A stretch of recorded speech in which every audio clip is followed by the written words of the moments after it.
Hello and welcome to Studio 415. On today's show, you will see the plans for the new stadium and the renovations for Carroll's athletic facilities. You'll hear from students and teachers what success is and how you can avoid falling victim to senioritis. And you'll get to see several Carroll students and how they are excelling at music. All of that and more coming up next.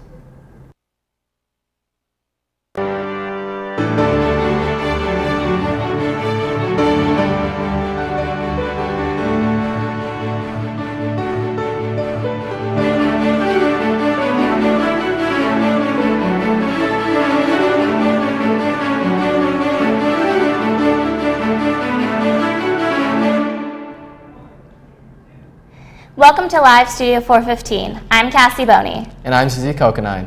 Carroll is well known for its achievements in more than just academics, but athletics as well. As numbers rise for attendance to the games, it is time for an upgrade to our athletic facilities. I was able to find out what is in store. Here is my story. A project that has been discussed since the 90s, Carroll High School is planning on finally taking action to build a bigger and better football stadium, as well as improving the student parking lot to create an easier flow of traffic.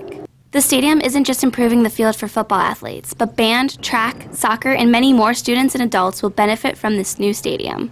I'm very excited about the project because the needs, this will hopefully address a lot of the needs that we have in terms of space, functionality. This will become parking, and this will move to here. So you have softball, baseball, soccer, that's the current soccer game field. Then we'll have the track and football field, and then we'll move the practice soccer fields out further west. And then in addition, looking to improve the band practice area and have a second practice field currently, and then asphalt one practice field that will help with when it's rain and cruddy weather. Not only are the fields being upgraded, but the stadium will provide better concessions, servicing both the football and soccer fields.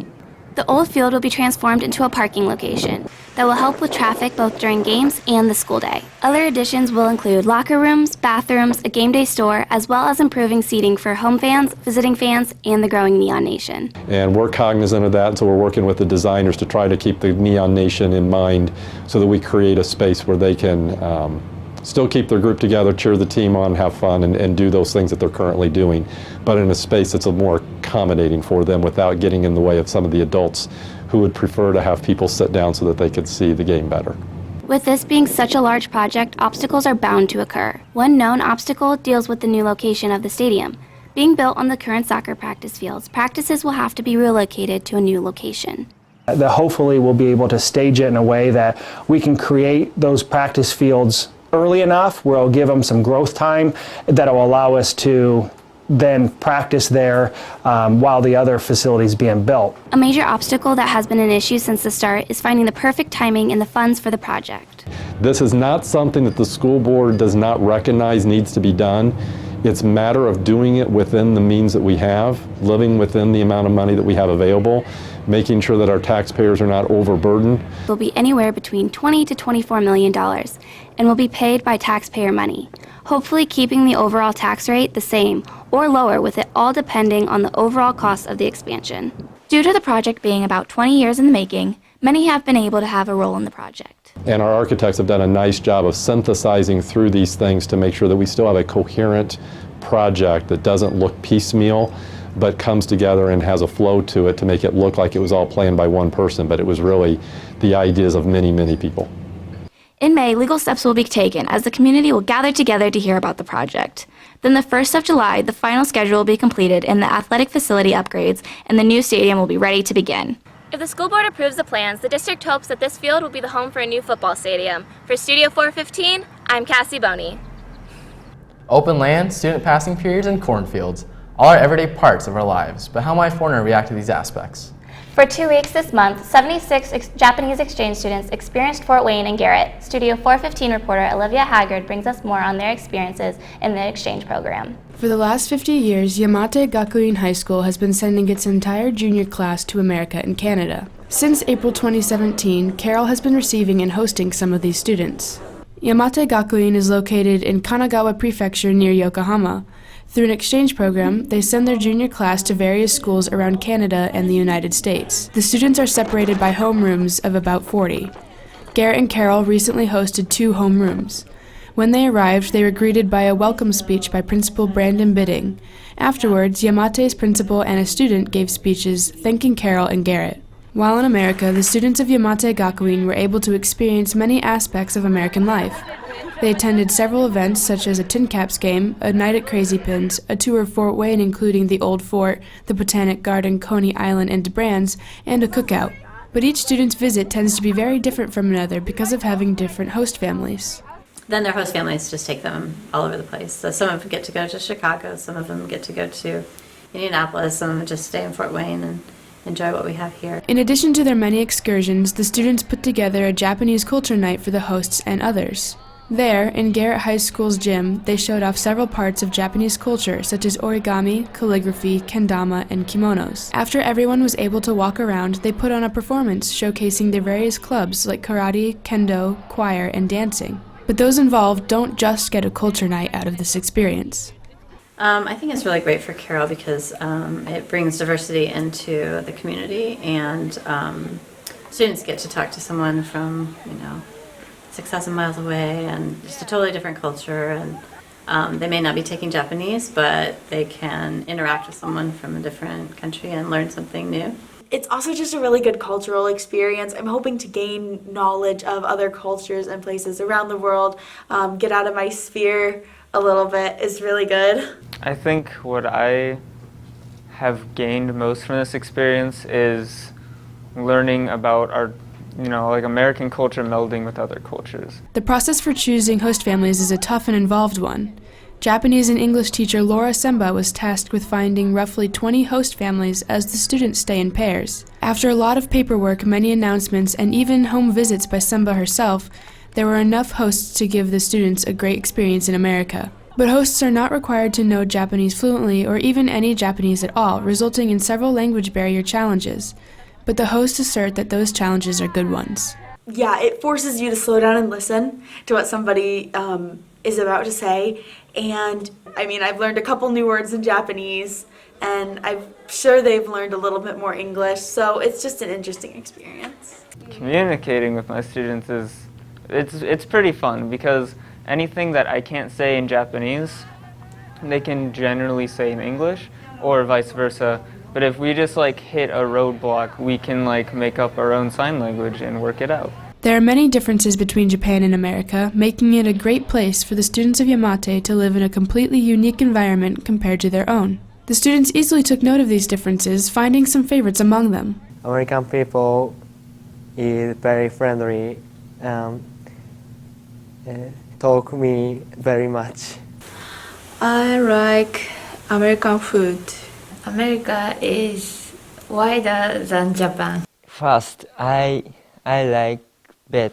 In Japan, I sleep on the futon. So, American bed is very soft. And when asked if they enjoyed America, they all gave the same resounding answer. Yes, I like America. Yeah. Yes, very much. Yeah. In late July, Carroll and Garrett will be sending their groups to Japan to make their own exciting memories. Stagio 45のために私はオリビア・ハガードです。From the first time entering the freshman center to their final walk off the graduation stage, Carroll's students learn and gain life experience in their 4 years of high school education. Through highs and lows of sports, clubs, classes, and jobs, students have a wide variety of aspects to spread their time. Studio 415 reporter Katie Gloyd explores how a few Carroll students have figured out how to be successful. We interviewed Carroll students with different passions and stories to find out what success means to them. Here's what I found out. The students of Carroll High School are offered dozens of classes, 18 sports, and 48 clubs to join. Students today are able to partake in college-level AP classes, take on extracurricular activities, and work in jobs to their schedules. Balancing their lives with so many opportunities, students have to find out what is important for their personal goals and ambitions. My name is Peyton Manell, and I am a part of the Carroll High School baseball team. Being successful to me really just means being able to be better at something now than you were previously in the past. Being able to overcome something that you have previously had trouble with is just being successful to me because you're just overcoming something that you never thought you would. Hi, I'm Caitlin Sagan, and I like being a good person. I think that success is doing your best at whatever you can do to the best of your ability while also appreciating and having a good time while you're doing it. My name is Carson Bull. I'm a senior at Carroll High School, and I am a musician, a lead guitarist and lead vocalist of the band Overlook, and a part-time student. I think success is defined by, I think it was when I was at my brother's graduation, Joel Byman gave his valedictorian speech, and I think I completely agreed with him. I think success is completely defined off what your version of success is. Though students may have different definitions for success, all students have to choose which opportunity to take. As more and more opportunities are offered in life, students are required to make sacrifices to prioritize what they care about. This is my first year in Champions Together. I made myself more busy because I wanted to be a part of those kids' lives and interact with them and just affect their lives the way that they're affecting mine. Soccer takes a lot of time up, and also studying takes a lot of time up, and then student council takes a ton of time as well. So it's just a balancing act of making sure you have priorities and what's most important, what's second important, and like also having time for friends and family as well. If you feel like you're stuck at a fork in the road, or you got two paths and you don't really know which one to choose, I wouldn't rush into anything. I felt like I wanted to quit swimming for about my entire sophomore year, as bad as that sounds, but I mean, I put a lot of time into thinking about it and really just kind of looked both ways about the options. And then finally I kind of was like, why am I focusing on which one's the better option, which I should just focus on which one actually makes me happy and which one actually gets me out of bed in the morning. Many of the faces and images of today's successful people are billionaires, celebrities, and sports stars. What the media does not show on the surface was the journey required to get there. Every student starts somewhere, and it is their journey that helps define their success in high school. I think this whole journey of high school is just me trying to figure out like who I am more day to day.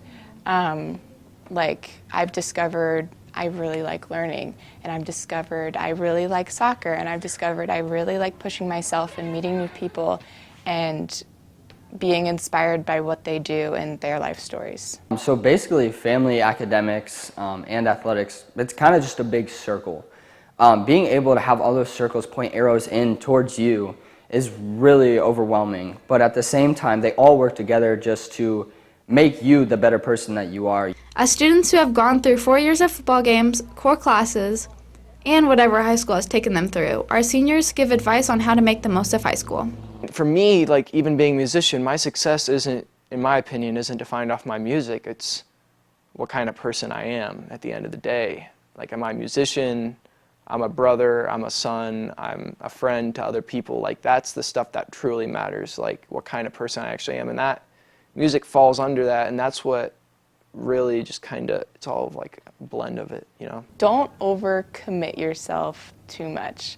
A lot of times I want to do everything and beyond that, and I've just realized that I can't physically do everything without sacrificing some aspect of myself that I don't want to leave out. No matter who's working hard and who's not working hard, that you're always putting the most effort into everything, because the harder you work, the more that you're going to get out of it. And it's not just about impressing that one person, that one teacher, that one coach. It's about actually impressing yourself and being happy with yourself, because if you're happy with yourself, then you're going to be happy the rest of your high school career. Leslie Clark, currently Carroll's AP US history teacher, has taught students for 25 years. Investing in her students academically, she wants her students to know how to empathize with the world and understand what is going on around them. Her passion to teach is founded from the success of her students. And success really also has to do with the fact that you really did achieve it by your own hard work. You did it honestly, and you did it with open mind and heart, and that you were willing to engage. Recognize that your self-worth has a lot to do with the fact that you're authentically a wonderful person. You have your own God-given talents. Work hard to express them and to remember that you have something to give to those around you. Seeking guidance, finding balance, and perspective will help you find success in high school. For Studio 415, I'm Katie Gloyd. With each passing day, the year inches closer to its end, bringing the graduation day in sight. All the while, as the number of days shorten, an illness begins to consume the student body, taking their motivation with it. As the number of victims increase, Studio 415 reporter Katie Zimmerman takes a deeper look at what has this disease spreading. It's known that as the school year's end draws closer, students become less interested in the events and assignments given to them in class. This lack of motivation can easily be traced back to the life-sucking illness known as senioritis. Senioritis is an affliction characterized by the decline in motivation or performance, mainly by seniors nearing the end of their high school, college, or graduate school careers. There are many students that have experienced this motivation-sucking disease, such as Carroll High School senior student Bethany Kaler. There are times when I'll be up at night and I'll realize, oh crap, I have homework, but then I'll just say, hey, I don't want to do it, and then I don't. So I just kind of give up, and it's fine. Though technically, anyone from any grade level can lose their motivation to work, especially near the end of the year. The idea of senioritis is not entirely the same. Instead, it's the lack of motivation in the graduating year level, who will be leaving their high school or college careers and moving on, rather than just moving up a grade. This illness can make students do a multitude of things and have some of the most straightforward symptoms. Teacher Rolly Clements and senior Bethany Kaler give us some insight on how exactly senioritis affects people. Distraction, they're not terribly focused all the time on what they ought to be doing. The computers are a big distraction for some. Turning in assignments half done and skipping school, not caring generally. Based on questions answered by senior CHS students, it was found that senioritis could possibly take effect during 2 times of the year, one being at or near the end of first semester, and the second time being at the end of second semester. Though the effects during the time of second semester are more prominent than during first semester, due to the fact that it's much closer to the end of the year. According to psychologist Carl E. Pickart, senioritis is less of an actual illness and more of a developmental and social issue. It's a decrease in the motivation that makes priority attention to studies harder to give. The need to enjoy time with friends becomes more urgent. Tolerance to parental demands is significantly less, and it stimulates the desire to start celebrating graduation early as the long goodbye of K-12 education unfolds. The best way to combat senioritis is to get ahead of everything and get your work done as soon as you get it. For Studio 415, I'm Katie Zimmerman. After leaving the scene many years back, the newspaper class was officially revived 2 years ago. However, due to a lack of enrollment, the classroom was forced to make a change from previous years. Studio 415 reporter Chris Jones attended class and got the scoop. Carroll has dozens of various elective classes for students to take. There is such a wide variety, in fact, that many, like journalism and newspaper, are not very well known. Despite both courses being only 2 years old, they already face one major problem: student sign-up. Traditionally in journalism, students start the year by learning about their right to the freedom of speech through the First Amendment. Then they learn what a newspaper reporter actually does and the process of interviewing people. Meanwhile, newspaper kids spend their time in class writing various articles for Carroll's digital paper, The Charger Online. It was due to a lack of enrollment that journalism's curriculum was forced to take a different turn. Both journalism and newspaper were merged into one class. 2 courses in 1 period, each taught separately by the same teacher. The classes now both are assigned with writing articles for the Charger Online. However, teaching 2 classes during 1 period has posed as a problem for newspaper and journalism advisor Noel Beckley. It's because of this drastic change that some journalism students, like Mackenzie Slofer, find that the class has not met expectations. I thought I'd get more interaction with the teacher, but he seems to do newspaper more than journalism, and if I need him, he's with journalism, newspaper. Even though Slofer thinks that Beckley focuses more on one side of the class, the problem only arises due to separate deadlines amongst the classes. During first semester, Beckley tried to give separate assignments for both classes, though it had proved to be too much. This had left him with the current option of merging classes and changing the assignments. I knew the alternative was not have a paper, and that wasn't an alternative that I was willing to, that I didn't want to entertain. It is difficult to do, both and give them both the time that they deserve, because I miss teaching the journalism class. This merger points out just how much a class can be forced to change when it faces a lack of enrollment. The main problem being, if a class does not have enough students signed up, it can be canceled altogether and may even disappear for a few years. As it currently stands, the two classes will be split up again next year, allowing for them to return back to normal. For Studio 415, I'm Chris Jones. Many Carroll students contribute to the ever-changing industry of music outside of traditional classes at school. Studio 415 reporter Zach Kern joins us in the studio after listening in to the current stage of 3 particular groups around Carroll. I got an insight on these aspiring musicians' dedication to the art and just how they intend to build a name for themselves. It's no secret that everyone has their personal sense in fashion, literature, and especially music. With the music industry changing and growing exponentially, these Carroll students are looking to build a following for themselves early.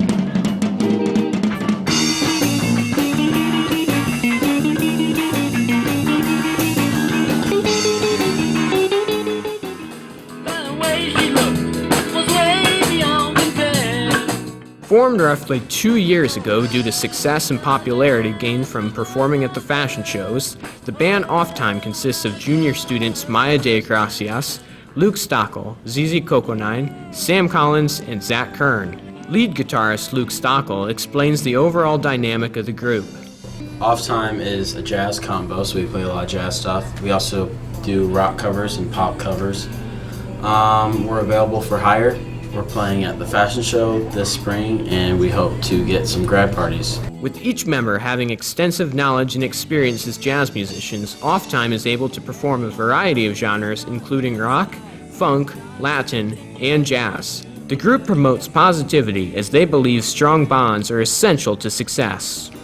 We have great chemistry in our group because we're all friends. We have been for a long time, and we play together in a number of groups, so we just take everything that we know and we put it together. Off Time is excited to headline once again at the Spring Fashion Show and also is booked for numerous graduation parties this summer.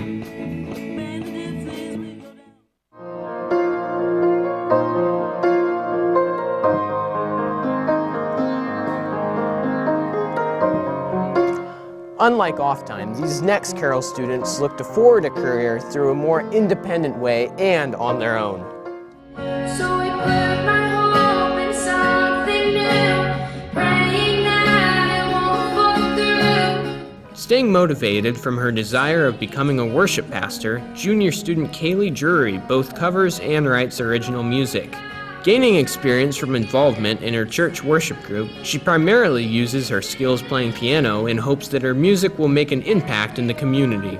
I like to write songs that people can relate to and connect to, so whether it's love, heartbreak, just anything about life, I just feel like those are pretty easy to connect to. And even life choices and decisions and things that have happened to me, I can write like a little bit on that too. Much like Kaylee, junior student Cameron Yamas also takes inspiration through putting pen to paper by expressing personal life experiences. Also intending to learn guitar later on, he hopes to further his concept of music and produce more complex songs. Cam appreciates all the support as he recalls a pivotal moment that motivates him to progress. The reason why I make music is because a lot of the time, it helps me personally. It's almost like therapeutic for me, just to sit down and get all these feelings out of me, you know what I'm saying? Also intending to learn guitar later on, he hopes to further his concept of music and produce more complex songs. Cam appreciates all the support as he recalls a pivotal moment that motivates him to progress. But I've had people tell me that one of the songs that I made really made them cry and made them feel better, you know what I'm saying? I never thought that would ever happen. It was some chick in my English class. If you'd like to support and listen to any of these groups, search them via YouTube or Instagram. For Studio 415, I'm Zach Kern. We have Gabe Schillerth back again for the second installment of Studio Spotlight. His mission is to randomly draw a student from Carroll and find out what their story is. Today he brings us sophomore Anderson Walakeba. Hello and welcome to Studio Spotlight. I am Gabe Schillerth. I'm here today with Anderson Walakeba. It's nice to meet you. How are you doing? Doing great. Nice to meet you too. All right. What grade level are you in? I'm a sophomore at Carroll. What is your either your happiest memory or the funniest thing you can think of, right off the top of your head? We did 60s week in 8th grade, and we were doing this musical performance thing. And my group was doing, it was like a lip sync, and we were dancing to it too in front of the whole entire 8th grade class. And our lip sync song was I Feel Good by James Brown. And if you watch that, like his music video, at the end of it, he does the splits.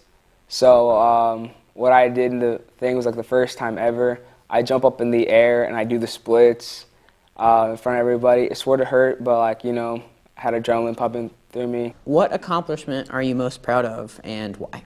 I'm most proud of a pick six I had during the Battle of the Boulder game in 8th grade to seal the game. Can you describe the environment in the game that allowed you to get the pick six? We practiced stopping this one play during the whole week. It was a screen pass to the receiver, and I saw the way the receiver was acting, the way his stance was, and I knew the ball was going to be coming. Like I knew the play was coming, so instead of usually just waiting for the receiver, like how we're taught to cover, I came in hot. And when the quarterback got the ball and started to throw it, because the play is meant to be a really quick play, the ball was thrown directly at me. I picked it off, and I ran all the way 70 yards for a touchdown. How do you deal with negative emotions? When I'm in a bad mood, I usually like to work out or something like that. But if that's not available to me, if I'm feeling a certain way, I like to write. Sometimes I'll write poems or something. I don't know. You kind of mentioned that, like, if you were to get into like professional football, you'd want to give back into something through volunteer work. Do you have any idea what that is as of now, or do you have like a kind of group of things that you would like to do? Probably help out like inner city schools, because I know from my experience there's like good people that are in like a bad situation in their school system. I experienced it a little bit firsthand, like throughout elementary school, how like good students, like straight A kids and whatever, would be like pulled down by other people because of the situation they were just in. What person has given you the best piece of advice that you kind of try and live your life by? I don't have really a person, but I like to look at motivational like quotes sometimes in my free time. And my favorite one is it's not a bad, it's just a bad day, not a bad life. So it just helps me get over like things, like something that happened in the day. It's just like we could get over it. You know, it's not the end of the world. For Studio 415, I'm Gabe Schilleroff. That's all we have today. Thanks for watching. If you have a story idea for us to cover, please let us know. And if there's an event you would like covered, please tell us in advance. From all of us here at Studio 415, have a great week, Carroll. Sunny days and friendly smiles, walk the halls with me. Studio 415. Watch the news unfold. Never a dull moment. Students today create our future.